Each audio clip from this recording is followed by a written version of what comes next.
저는 36살, 결혼 1년 차 직장인입니다. 아내 주연과는 같은 회사에서 사내 커플로 만나 결혼까지 하게 되었어요. 연애 때부터 주연은 제게 과분한 여자라고들 했습니다. 사실 저도 그렇게 생각해요. 주연은 예쁘고 능력도 좋았고 회사에서도 빠른 승진을 하며 누구보다 빛나는 사람이었으니까요. 저는 홀어머니 밑에서 자랐고 저희 집 형편이 넉넉하진 않았습니다. 모아둔 재산이라고는 1억이 전부였어요. 반면 주연은 서울에 집 한 채를 해올 정도로 부유한 집안의 딸이었죠. 처음엔 주연의 부모님이 결혼을 크게 반대하지는 않았지만 어디까지나 제가 괜찮은 조건이라고 생각했기 때문이겠죠. 결혼 후 저는 주연의 집에서 시작했고 말 그대로 대릴사위처럼 살아가고 있습니다. 오빠, 저기 전구 나갔어. 하나 갈아놔. 오빠 주방에 쌓인 그릇들 정리 좀 해줄래? 내가 바빠서 못했어. 퇴근하고 집에 돌아오면 이런 말들이 늘 따라붙어요. 주연은 일에 치여 살다 보니 집안일에 관심이 없었고 결국 집안일은 전부 제 몫이 되었어요. 설거지, 청소, 빨래까지. 연애할 때만 해도 이렇게까지 될 줄은 몰랐어요. 내가 정말 대릴사위가 맞구나. 가끔 장모님이 오실 때면 더 서글퍼집니다. 영수야, 우리 딸이 얼마나 능력이 좋은데 잘 도와줘야지. 그래도 좋은 남자 만나서 다행이야, 주연아. 좋은 남자 만나서 주연이가 나를 만난 게 다행인 걸까? 내가 주연이를 만난 게 다행인 걸까? 이 생각이 들 때마다 씁쓸해졌습니다. 결혼 후 우리는 마치 룸메이트 같은 부부가 되어갔습니다. 주연은 워커홀릭이라 야근이 잦았고 야근이 없는 날에는 요가, 독서 모임, 와인 모임 등 자신의 취미를 즐기느라 바빴어요. 저는 혼자 집에서 TV를 보거나 게임을 하며 시간을 보내는 게 익숙해졌습니다. 우리 오늘은 같이 영화 볼래? 아, 미안. 나 요가 수업 예약해놨는데? 이런 대화를 반복하다 보니 우리는 부부라는 느낌보다는 그냥 함께 사는 동거인처럼 느껴졌어요. 부부관계도 점점 줄어들었고 어느 순간 잠도 다른 방에서 각자 자고 있더라고요. 이렇게 살아도 되는 걸까? 가끔 친구들과 만나면 그들은 가족들과 주말마다 여행을 가고 아이 계획을 세우며 행복한 모습을 보였습니다. 그런 모습을 볼 때마다 저는 우리가 정상적인 결혼 생활을 하고 있는지 의문이 들었습니다. 그러던 어느 날 회사에 신입 여직원이 들어왔어요. 그녀의 이름은 민지였고 저보다 7살 어린 후배였습니다. 민지는 첫 출근부터 밝고 싹싹하게 저를 따라다녔습니다. 과장님 요거 어떻게 하면 돼요? 과장님은 진짜 자상하신 것 같아요. 항상 감사드려요. 오랜만에 누군가가 제게 자상하다 라는 말을 해주는 게 낯설게 느껴졌어요. 결혼 후에는 누구도 제게 그런 말을 하지 않았거든요. 주연은 늘 집안일 좀 더 신경 써, 뭐 이렇게 느려, 이런 말뿐이었으니까요. 어느 날 늦은 회식 자리에서 민지가 제게 술잔을 기울이며 말했습니다. 과장님, 진짜 멋있으세요. 왜 결혼 일찍 하셨어요? 싱글이셨으면 저 도전해볼 텐데. 저는 헛웃음을 지으며 결혼이 일찍은 아니야. 이제 1년 됐어 라고 답했지만 가슴 한편에서는 묘한 감정이 들었습니다. 결혼 전 자유롭고 재미있게 연애하던 시절이 떠올랐어요. 주연을 만나기 전에는 저도 꽤 인기가 많았고 여러 사람들과 만나면서 인생을 즐겼는데 결혼 후에는 마치 틀 안에 갇혀버린 기분이었거든요. 과장님 굉장히 가정적이실 것 같아요. 좋은 남편의 좋은 아빠가 되실 것 같아요. 아니야, 민지 씨 아내가 요즘 일이 바빠서 집에서는 거의 대화도 못하고 지내. 아니, 왜요? 그래도 신혼인데 밤에는 대화도 하고 꽁냥꽁냥 하지 않으세요? 하하, 그러네. 아직 신혼인데 나는 왜 그럴까? 민지의 말에 갑자기 허무함이 몰려왔습니다. 좋은 남편? 정말 나는 좋은 남편일까? 아니면 그냥 편리한 사람일까? 이후로 민지와 함께 일할 기회가 많아지면서 제 삶에 다시 활력이 생기는 것 같았어요. 회사에서 민지 씨의 밝은 에너지를 받으며 하루하루가 좀 더 재미있어졌다고 해야 할까요? 점심시간이면 과장님, 오늘 같이 밥 먹어요. 라며 먼저 다가오는 민지를 보면서 주연이 저에게 무관심했던 모습이 떠올랐습니다. 집에서는 늘 냉랭한 공기만 감돌았고 주연은 제게 사랑을 표현하는 일조차 잊고 지낸 듯 했습니다. 하루는 주연에게 말했어요. 우리 요즘 너무 각자 사는 거 같지 않아? 주말에 여행이라도 갈까? 오빠, 나 평일에 일하는 거 못 봤어? 내내 야근이었어. 너무 피곤해. 주말에는 아무것도 안 하고 잠만 자고 싶어. 방해하지 말아줘. 그렇게 그 주말도 각자 할일을 하며 시간을 보냈습니다. 그날도 회사에서 야근이 이어졌습니다. 주연은 여느 때처럼 오늘도 늦을 거야 라는 짧은 문자만 남긴 채 먼저 퇴근했고 저는 텅 빈 사무실에서 서류를 정리하고 있었습니다. 과장님, 아직 안 가셨어요? 뒤에서 들려오는 밝은 목소리에 고개를 돌려보니 민지가 서 있었습니다. 그녀는 오늘도 환한 미소를 지으며 제 책상에 다가왔습니다. 민지 씨도 아직 안 갔어요? 네, 좀 정리할 게 있어서요. 그런데 과장님, 저녁 안 드셨어요? 너무 일만 하시는 거 아니에요? 시계를 보니 벌써 밤 9시를 넘긴 시간이었어요. 주연이 있는 집은 텅 비었을 게 뻔했고 혼자 라면이라도 끓여 먹을 생각을 하니 왠지 씁쓸해졌습니다. 아직이요. 그냥 집에 가서 먹으려고요. 그럼 같이 라면이라도 드실래요? 그녀의 말에 망설이던 순간 민지는 장난스러운 표정으로 손을 흔들었습니다. 아, 혹시 와이프한테 허락받고 드셔야 하나요? 저는 멋쩍게 웃으며 대꾸했습니다. 그 정도는 아니에요. 라면 정도는 괜찮죠. 그렇게 우리는 회사 근처 편의점에서 라면을 사서 작은 공원 벤치에 앉았습니다. 따뜻한 국물을 한 모금 마시며 민지를 바라보는데 민지 씨는 저를 보며 웃고 있었습니다. 과장님, 정말 좋은 분 같아요. 아내분도 참 좋으시겠어요. 좋긴 하죠. 좋은 사람인 건 맞아요. 근데 왜 그렇게 힘들어 보여요? 민지 씨의 말에 순간 가슴이 먹먹해졌습니다. 주연에게 느껴왔던 외로움과 공허함이 민지 앞에서 터질 듯 차올랐습니다. 그냥 요즘 좀 복잡해서요. 그 말을 듣고 민지는 조심스럽게 제 어깨에 손을 올렸습니다. 과장님도 사람인데 힘들면 좀 쉬어가셔도 돼요. 너무 참지 마세요. 민지 씨의 따뜻한 손길이 전해지는 순간 저는 한참 잊고 살았던 감정을 느끼고 있었습니다. 누군가가 나를 걱정해주고 따뜻하게 바라봐주는 것, 주연에게서 느껴보지 못했던 따뜻함이 민지에게서 스며들고 있었습니다. 민지 씨는 정말 착하네요. 그런가요? 사실 저 과장님한테 많이 기대고 있어요.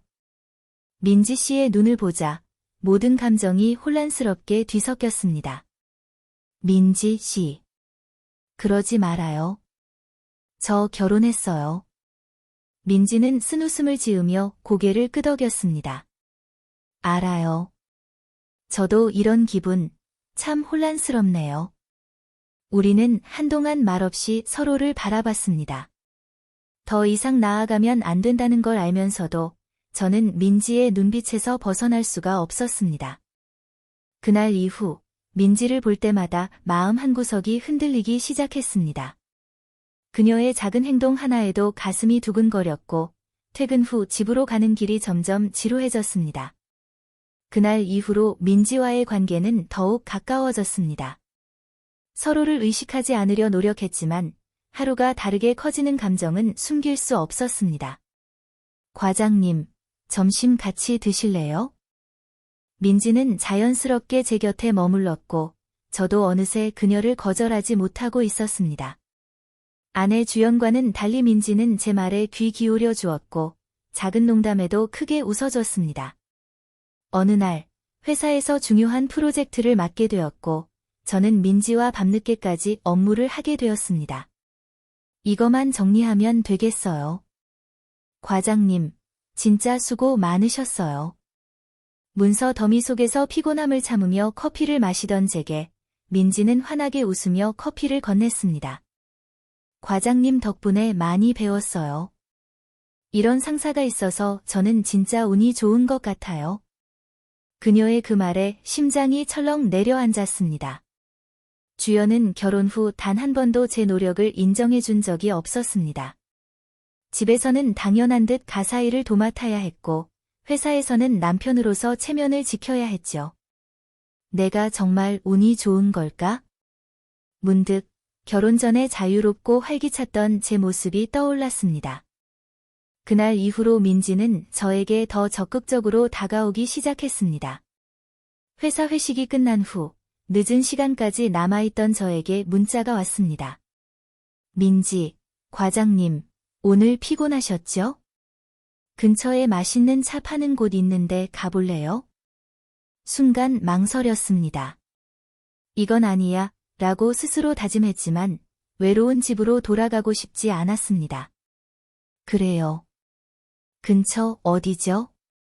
카페에서 마주 앉은 민지는 평소보다 더욱 다정한 눈빛으로 저를 바라봤습니다. 과장님, 결혼 생활은 어때요? 행복하세요? 저는 순간 말을 잃었고 답을 하려다 머뭇거렸습니다. 그리고는 솔직하게 말하고 말았습니다. 솔직히 잘 모르겠어요. 결혼하고 나서 점점 내가 누구인지 모르겠어요. 그녀는 고개를 끄덕이며 제 손등 위로 조심스럽게 손을 올렸습니다. 과장님은 정말 좋은 사람이에요. 저는 과장님이 더 행복했으면 좋겠어요. 그 순간 마음속에서 무언가가 무너져 내리는 것 같았습니다. 오랜 시간 참아왔던 외로움과 공허함이 밀려왔고 저는 그 손길을 뿌리칠 수 없었습니다. 우리는 자주 단둘이 만나게 되었고 서로의 고민을 나누는 사이가 되었습니다.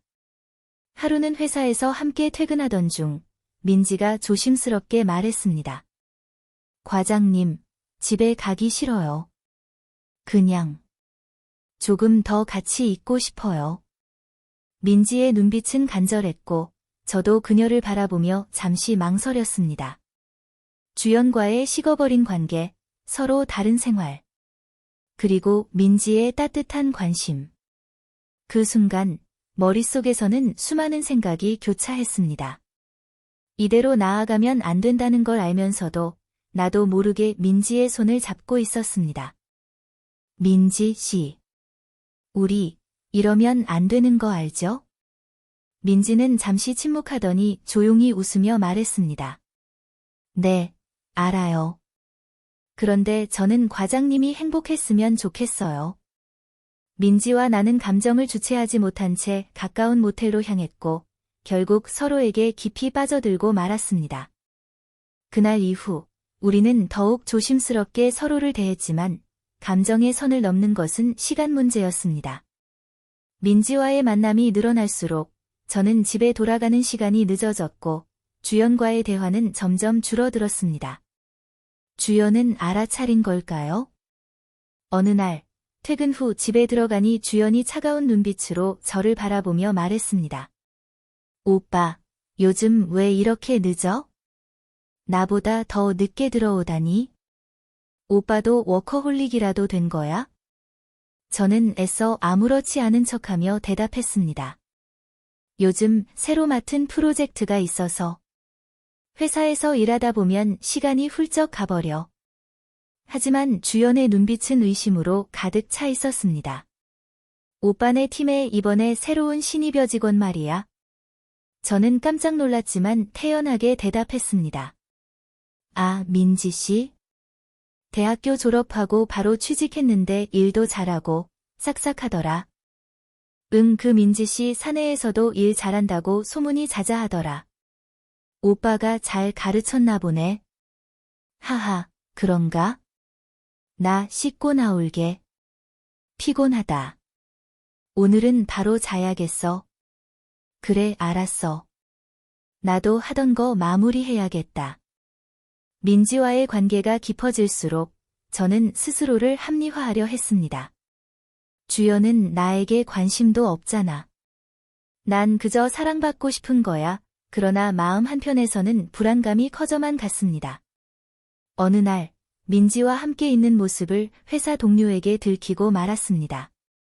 사무실에서는 은근한 소문이 돌기 시작했고 주연의 귀에도 들어갔습니다. 그날 밤 집에 들어서자마자 주연은 조용한 목소리로 말했습니다.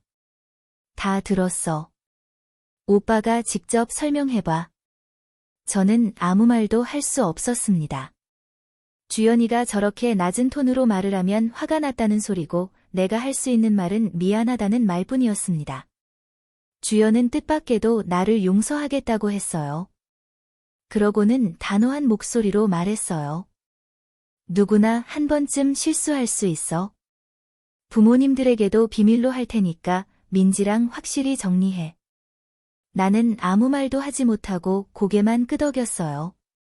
사실 주연이 이렇게까지 나올 줄은 몰랐습니다.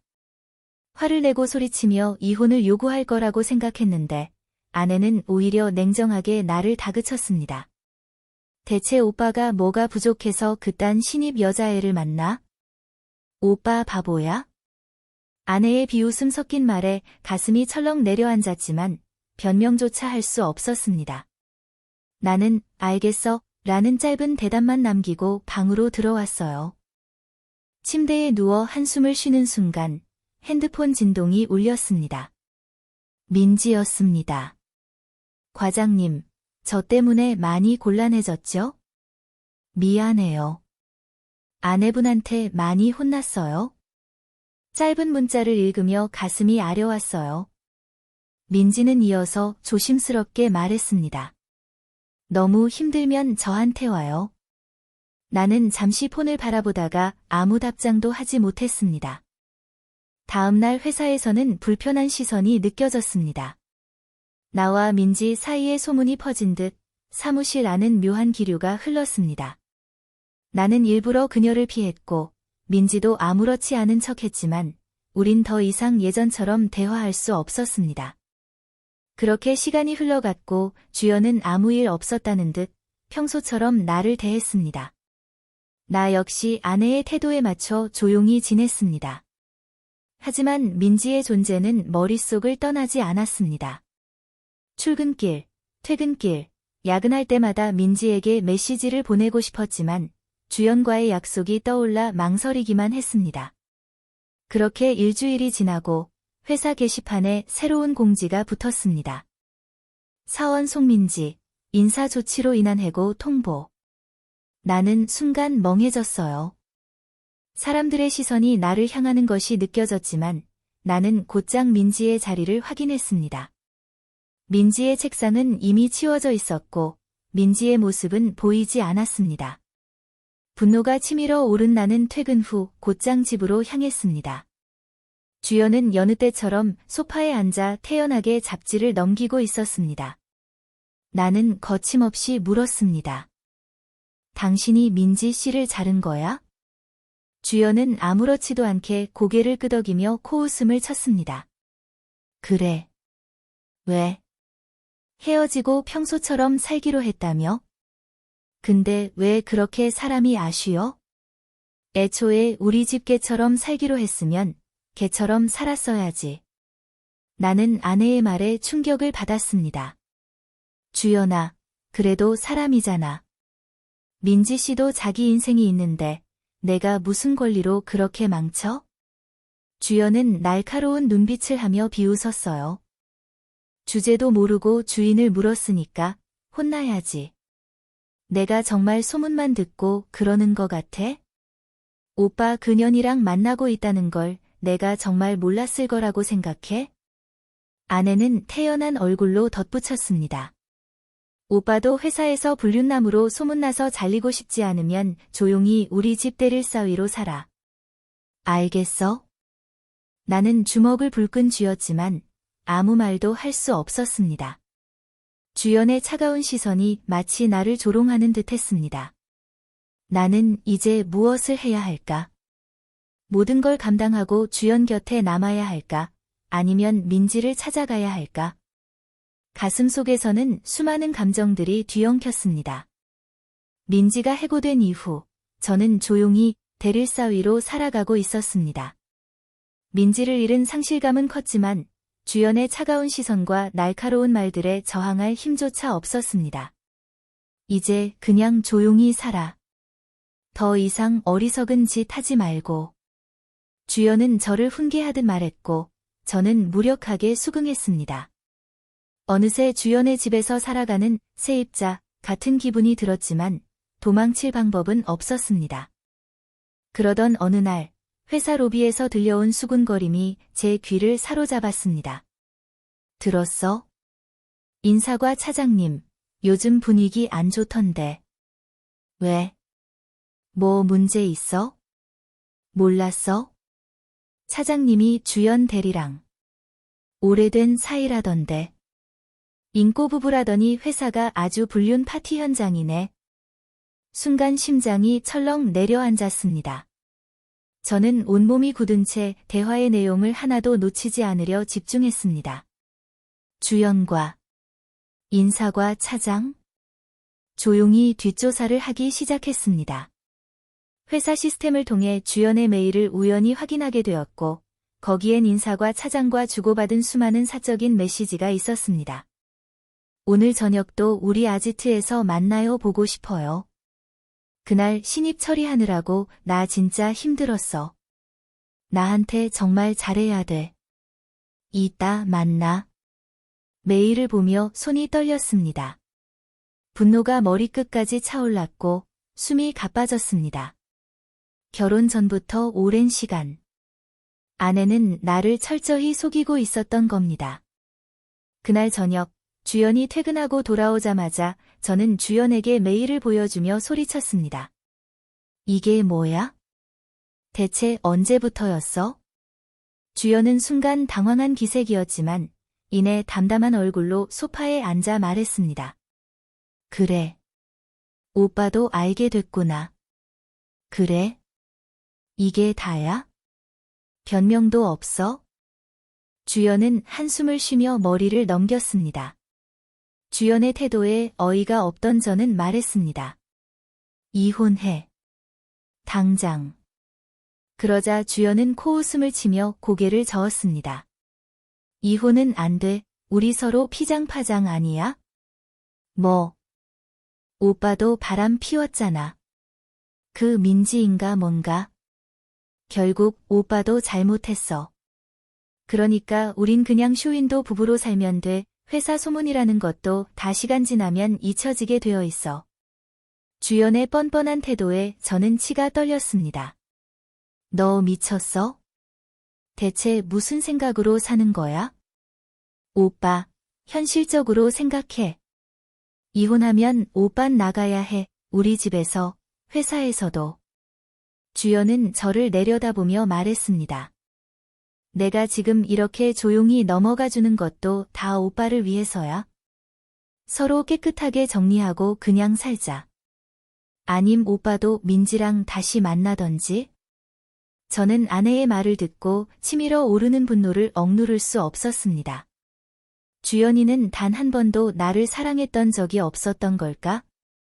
나는 단순히 주연의 계획 속 편리한 남편이었을 뿐이었나? 결국 저는 이혼 소송을 준비하기로 결심했습니다. 변호사를 선임하고 법적 절차를 밟기 시작했습니다. 너 정말 후회하게 될 거야. 아내는 싸늘한 미소를 지으며 말했습니다. 과연 그럴까? 누가 이기나 보자고. 현재 우리는 이혼 소송 중입니다. 아내는 끝까지 저를 끌어안고 쇼윈도 부부로 살기를 원하지만 저는 절대로 그렇게 살 수 없습니다. 민지와의 관계는 이미 끝났지만 저는 주연의 소나귀에서 벗어나고 싶습니다. 아내에게 철저히 길들여진 삶, 그 굴레에서 벗어나기 위한 제 싸움은 이제부터가 시작입니다.